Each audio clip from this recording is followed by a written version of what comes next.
Okay, today what I'm going to do is I'm going to go over an organic acid test. So if you don't know of this, this is a very, very powerful test. It's a first morning void. You can do an organic acid test and at the same time a mold test. And this checks like 100 different markers. So if you want a lot of clinical data to figure out your case, this is the test. It checks for mold, it checks for yeast, candida, it checks for dopamine, norepinephrine, it checks for oxalates, it checks for pneumonia, it checks for glutathione, it checks for B12. I mean, it's very, very extensive. It checks for mitochondria function.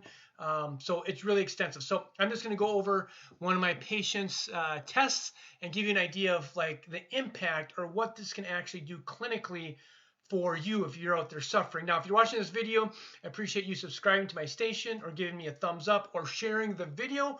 We just want to get this content out here to help the community of people that are suffering. So let's dig into this organic acids test. Okay, so first of all here, what we're going to see is the first marker here is yeast and fungal markers. Now, I'm only going to go over the stuff that actually came back like really positive. So in here, this is kind of what the sweet spot is in here. So any of the markers in here. Now, what we're really looking for is things that kind of like pin the outside. So when we have markers that are on the far right or to the far left, that indicates a possibility. Now, the thing is with the organic acids test is you don't want to chase every single marker. When I look at a case, whether you've been floxed, irritable bowel, Crohn's disease, fibromyalgia, chronic fatigue, whatever it is, brain fog, I'm taking a global picture. So what does that mean? So I want to look at a 30,000-foot view, look down at your individual case and figure out where the pieces lie and take a global picture and then move the needle from here, damage to healing here. So it's easy sometimes to get in, what does this marker mean? What does that marker mean? Well, let's step back and take a global picture. Now, big influences on the organic acid test are yeast and mold and basically candida. Those kind of things and toxins will really affect all these different markers in here. So you can see here, this is one of my clients, so pretty much clean down in here. So this is like small bacterial overgrowth in here, dysbiosis. You can see this is the fungal markers in here or bacteria markers. Then we move down here. This is Clostridia. Doesn't look too bad, all within, I would say, within the normal range.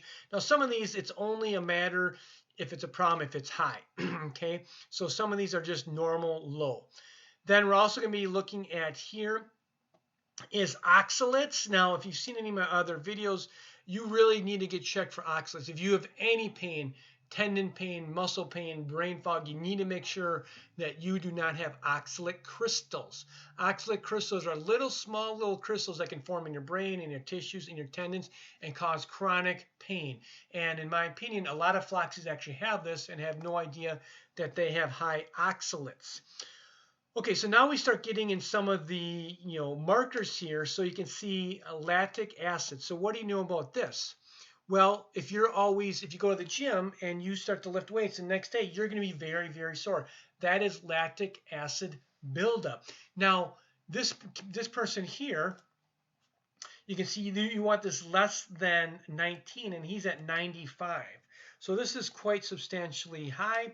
Now, what kind of symptoms can you have with high lactic acid? Well, you could have brain fog. You could have chronic fatigue. You could have fibromyalgia. All these things are very common with lactic acid. You could have tendon pain. Is the lactic acid, we need to get that out of your system. Now, why could that be? Again, let's go after the big things. Let's go after mold, candida, and yeast problems and toxins. All these things can affect the organic acids test.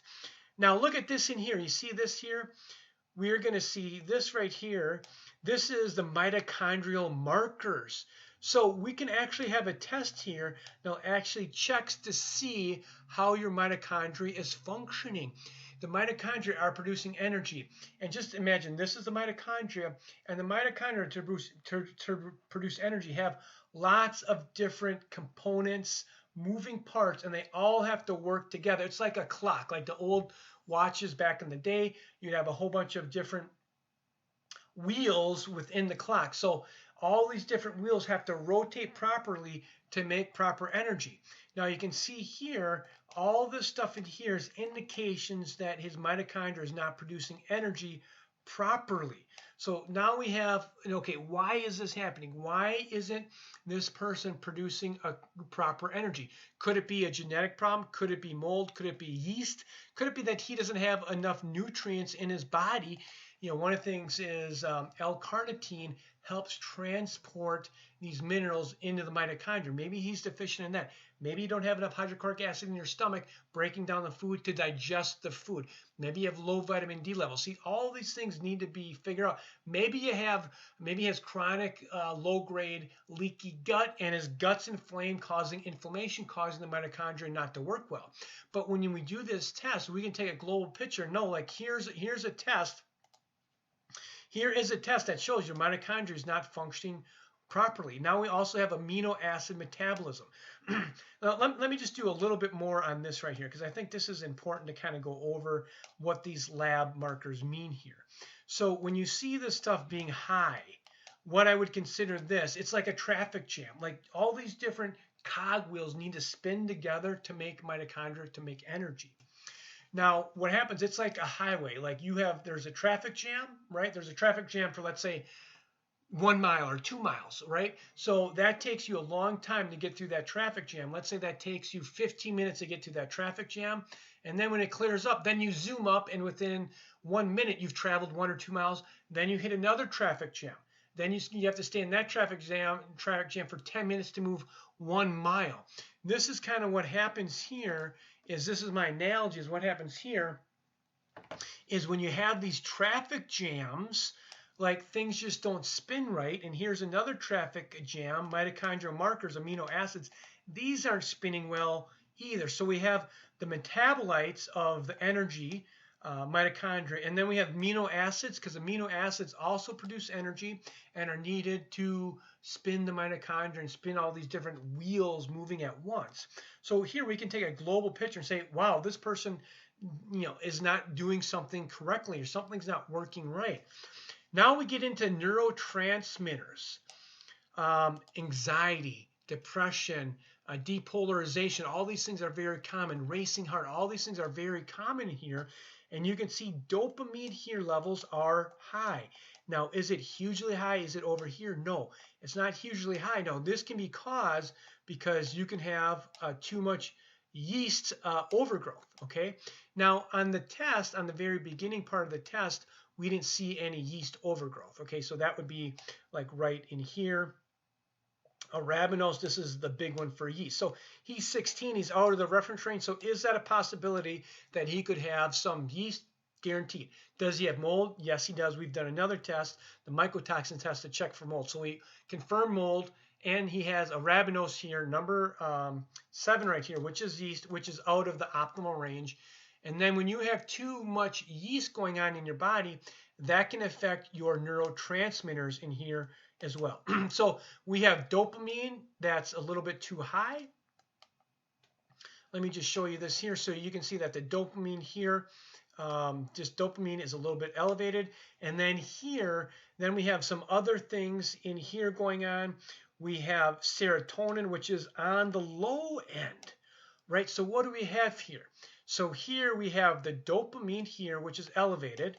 Right now, if you know anything about dopamine, when dopamine is too elevated, this is what causes you to be like, revved up. Like when you have too much dopamine, your body's just going crazy.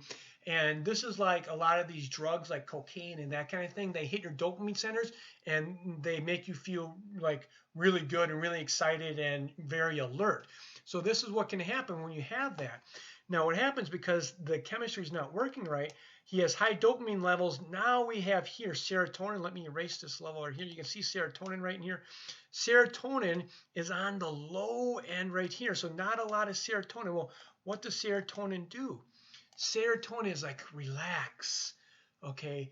Be able to sleep. He doesn't have any of that. So he's always revved up, going. And this comes down to the body's just not functioning optimally. Okay, then we have some fatty acid oxidation here. So guess what? When people are in ketosis, they need you burn fatty acids. That's a really good clean fuel source is ketosis here. And if we look at his organic acids test, look at this. 5,000. Now these two markers can be elevated. These top two ones, 43 and 44, can be elevated because you're on a ketogenic diet, which he actually is on a ketogenic diet. So you have to consider some of these other things. So these can be elevated on a ketogenic diet. Now this right here, this really doesn't look like it's part of the ketogenic diet. So I would say that he also has some fatty acid utilization problems. So what does this mean? So you can look at this test and you say, well, the fatty acids aren't getting into the cell. So we have proteins, which break down amino acids. We have fats, which break down to fatty acids. And then we have sugars that break down to glucose. Those are the three like fuel sources that your body has. And these are different products of fatty acids. So he's not really utilizing fatty acids very well. Okay, then look at these nutritional markers. Look at we're checking B12, B6, B5, B2, vitamin C. This is generally always going to be low. CoQ10. How many people want to take CoQ10? We were checking CoQ10. NAC. We're also checking NAC right here.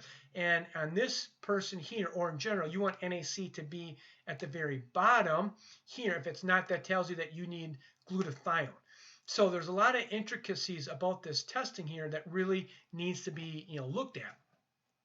Then we have here indicators of detoxification. Guess what? He's not detoxifying at all. So high levels 1.2, he's at 20. So detoxification pathways aren't right. So what do we want to do? We want to make sure that his bowels are moving, his liver is clearing, that we're getting the lymph moving. We're wanting to start with detoxification and moving the lymph, moving the fat, making sure that you're going to the bathroom on a regular basis. These are all the things that have to be addressed when it comes to detoxification and clearing out the system.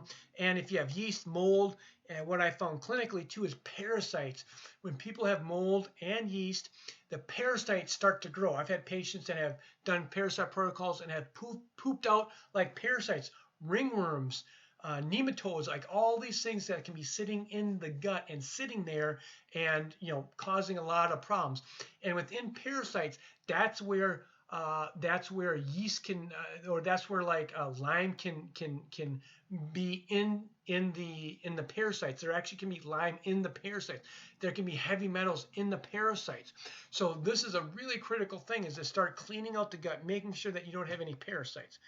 Then we have excessive ammonia. So this is just in general, this is a really, really great test that gives a lot of clinical data on here. So anyway, I hope you found interest in this and value in this, but this is clinically just one test that I like to run.